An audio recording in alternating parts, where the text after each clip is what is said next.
Bonjour à toutes et à tous et bienvenue dans Actuel.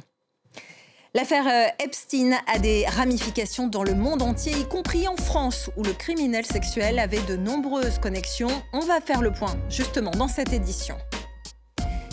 4 ans après l'invasion à grande échelle de l'Ukraine par la Russie, les femmes sont présentes sur le front ukrainien. Plus de 70 000 se battent.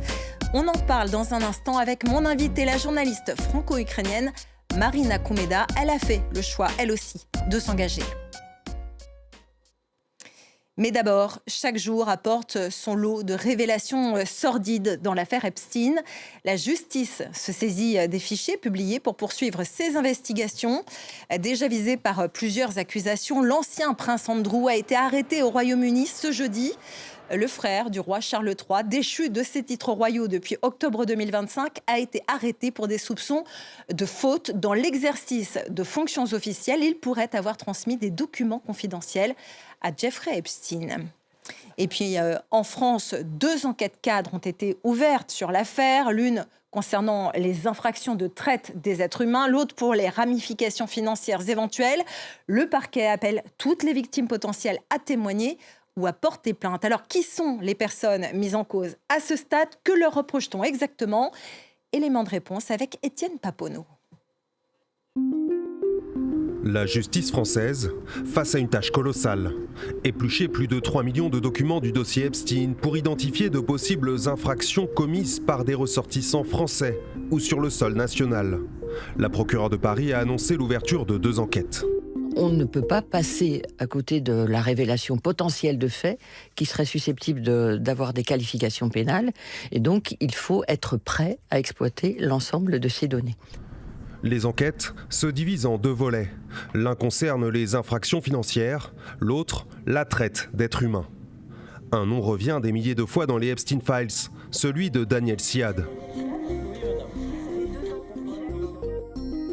Eva Karlsson, ex-mannequin suédoise, l'accuse de viol et de traite d'êtres humains. Elle a déposé plainte. Sous le couvert de casting pour du mannequinat, Danielle Siad est soupçonnée d'avoir été l'un des principaux recruteurs en France des proies de Jeffrey Epstein. En 2014, il lui écrit ceci. J'avais 2 filles de Suède, une slovaque, 2 françaises et Katia la russe, celle à qui tu as parlé, et une belle chinoise.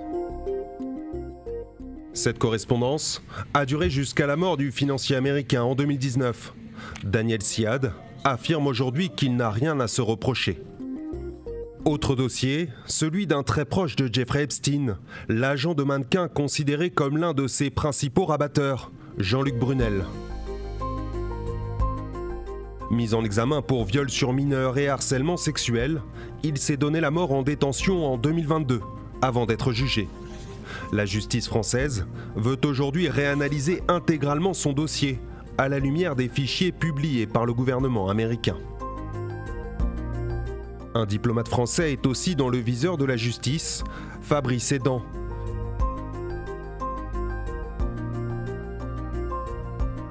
En poste aux Nations Unies au début des années 2010, il aurait transmis à Jeffrey Epstein des documents internes de l'ONU. Les faits qui sont allégués sont d'une très grande gravité. J'ai fait ce que chacun aurait fait à ma place, saisi le procureur de la République, lancé une enquête administrative pour concourir au travail de la justice, ainsi qu'une procédure disciplinaire le concernant. Fabrice Edan a par ailleurs été visé par une enquête du FBI aux États-Unis, soupçonné d'avoir consulté des sites pédopornographiques. L'intéressé dément. Le nom du chef d'orchestre, Frédéric Chasselin, apparaît lui aussi à de multiples reprises dans la correspondance de Jeffrey Epstein. J'ai trouvé une fille formidable pour ton prochain séjour à Paris. Étudiante en philosophie, 21 ans. Le chef d'orchestre assure n'avoir vu en lui qu'un mécène. Une plainte pour harcèlement sexuel de 2016 est en cours d'analyse par le parquet. En parallèle, l'enquête sur le volet financier de l'affaire continue. La justice étudie notamment les liens financiers entre Jeffrey Epstein, Jack Lang et sa fille Caroline. Après plusieurs jours de flottement, l'ex-ministre de la Culture a finalement démissionné de la présidence de l'Institut du monde arabe à Paris. Il y a 4 ans, en février 2022, Moscou lançait l'invasion à grande échelle de l'Ukraine. Depuis, 90 à 140 000 personnes ont perdu la vie côté ukrainien, des militaires bien sûr, mais aussi des civils. En 2025, le nombre de décès dans la population a d'ailleurs fait un bond, plus 31% par rapport à 2024, selon l'ONU. Et pour beaucoup d'Ukrainiens, c'est le signe que la Russie ne respecte plus la règle de retenue dans ses attaques et vise délibérément la population. Alors, de plus en plus de civils s'engagent, et notamment des femmes.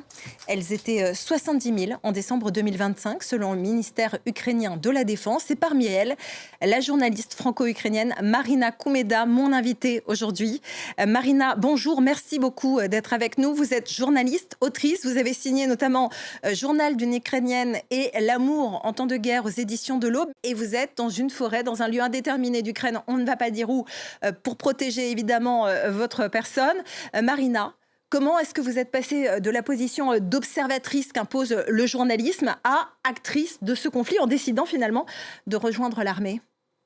J'ai passé 2 ans à documenter et à écrire aussi bien sur la vie civile, comment on la traverse en temps de guerre, que sur les militaires, dont les femmes dans l'armée. Et évidemment, pendant ces 2 ans, je me posais la question sur moi, la place que je pourrais y avoir. Je me formais au drone, à la médecine tactique, avant de prendre cette décision au mois de mai 2025, lorsque le front continuait à se rapprocher de ma ville natale, Soumy, au nord-est. J'ai compris qu'elle aussi peut être occupée, donc soumise à des tortures, à des exactions. Et j'ai compris que moi aussi, je dois accomplir le devoir citoyen que doit accomplir chaque Ukrainien. Vous aviez notamment signé cet article qui parlait des sorcières de Boutcha, des femmes qui ont pris les armes après le massacre et les viols que l'armée russe a commis dans cette ville. Ce sont elles qui vous ont inspiré aussi ?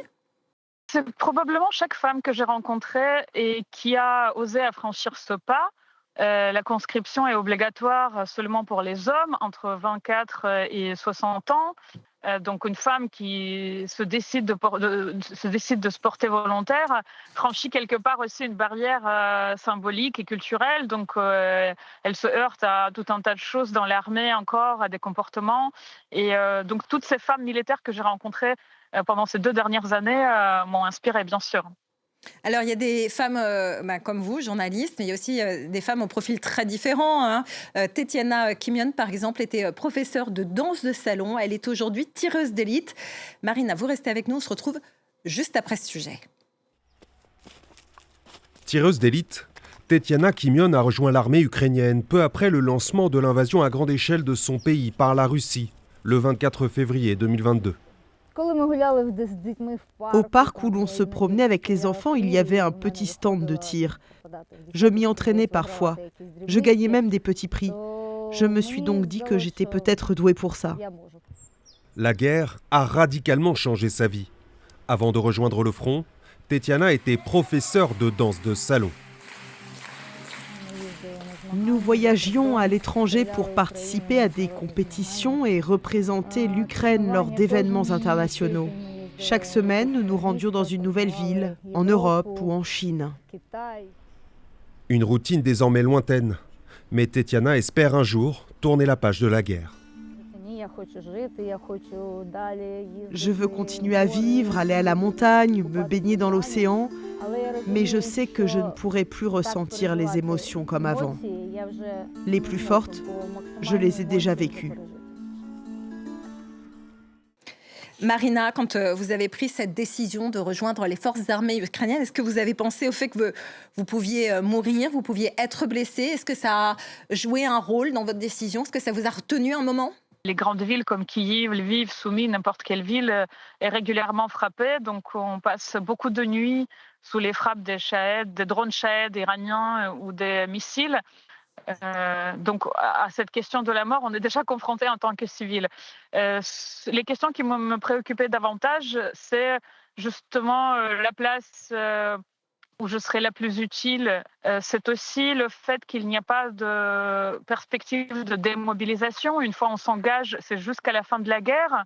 C'est peut-être une captivité, c'est un changement de vie radical aussi.